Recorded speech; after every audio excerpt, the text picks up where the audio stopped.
مجھے تو سمجھ نہیں آتی غیرت کدھر چلی گئی، دینی غیرت کہاں چلی گئی۔ ہم پتہ نہیں زندہ ہیں، ہمارا زندہ رہنا جرم ہے اگر ہم ان کی مدد نہیں کر سکتے۔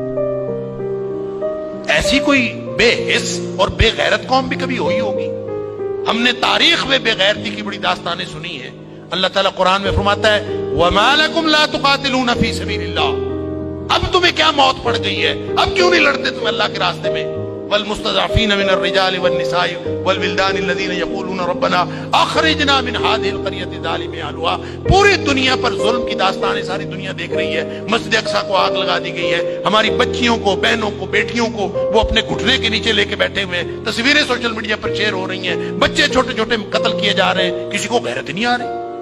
مجھے تو یوں لگتا ہے یہ ہماری نمازیں، ہمارے سجدے کیسے قبول ہوں گے؟ ہم جو مجرم ہیں جو آرام سے بیٹھے رہیں،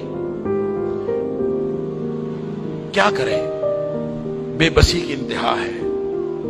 میرا دل یہ کر رہا تھا کہ میں پاکستان کے جو حکمران ہیں، اگر 58 اسلامی ملکوں کے حکمرانوں کو تو ہم کچھ نہیں کہہ سکتے، اپنے ملک کو حکمرانوں کو تو کچھ کہہ سکتے ہیں کہ حکمرانوں اور فوج کے سپہ سالاروں، اگر تم ان کی مدد کر سکتے ہو تو کرو، ذمہ داری تو تمہاری ہے۔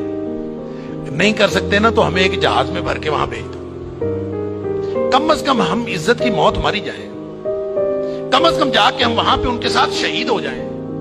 اللہ کو قیامت کے دن ہم اور نبی کریم صلی اللہ علیہ وسلم کو چہرہ دکھانے کے تو قابل ہوں کہ اللہ ہمیں غیرت تھی، ہمارے اندر کوئی ملی اور دینی غیرت تھی۔ تو دعائیں ہو رہی ہیں، وہ کوئی کہہ رہا ہے کہ اللہ تو کو ابھی ابابیل بھیج دے اور ان کی مدد کر دے، کوئی دعائیں کر رہا ہے، کوئی دعائیں کر رہا ہے۔ اس طرح کے لوگوں کی دعائیں اللہ قبول کوئی نہیں کرتا۔ دعاؤں کے لیے بھی غیرت کی ضرورت ہے۔ آپ پہلے قدم اٹھائیں پھر اللہ سے دعا کریں۔ وہ بیچارے ساری ساری رات وہ لڑتے ہیں ان کے سامنے، دعا تو ان کی ہے، اور اللہ نے یہ آزمائش میں سمجھتا ہوں ان کی نہیں ہے، وہ تو جنتی ہیں، وہ تو انشاءاللہ بخشے ہوئے ہیں۔ آزمائش یہ باقی ساری دنیا کی ہے، ہم ان کی وجہ سے مجرم بن رہے ہیں۔ اللہ تعالیٰ معاف فرمائے۔ تو یہ جب قاری صاحب پڑھ رہے تھے تو مجھے خیال آ رہا تھا کہ اللہ ان بیچاروں کے پاس طاقت نہیں ہے، وہ پتھر اکٹھے کر کے بیٹھے ہیں، توپوں بندوقوں کا مقابلہ پتھروں سے کیسے ہوگا؟ یا اللہ تو ابابیل بھیج دے، اور تو جس نے ابرہہ کو اور اس کے لشکر کو تباہ و برباد کر دیا تھا، اللہ اس دور جدید کے ابرہہ کو جو ہماری مسجد اقصیٰ کو تباہ کرنے کے لیے آیا ہے اور پوری ملت اسلامیہ دہشت گرد پھر مسلمانوں کو کہا جا، بدبخت پوری دنیا میں بدترین دہشت گردی کرتے ہیں اور پھر بات کرتے ہیں مسلمانوں کی دہشت گردی کرتے ہیں۔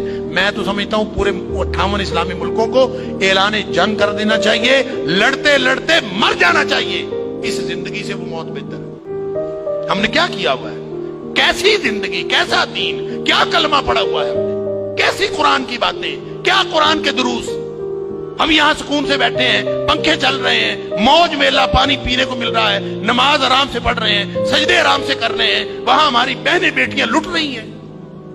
کہاں گئی غیرت ہماری؟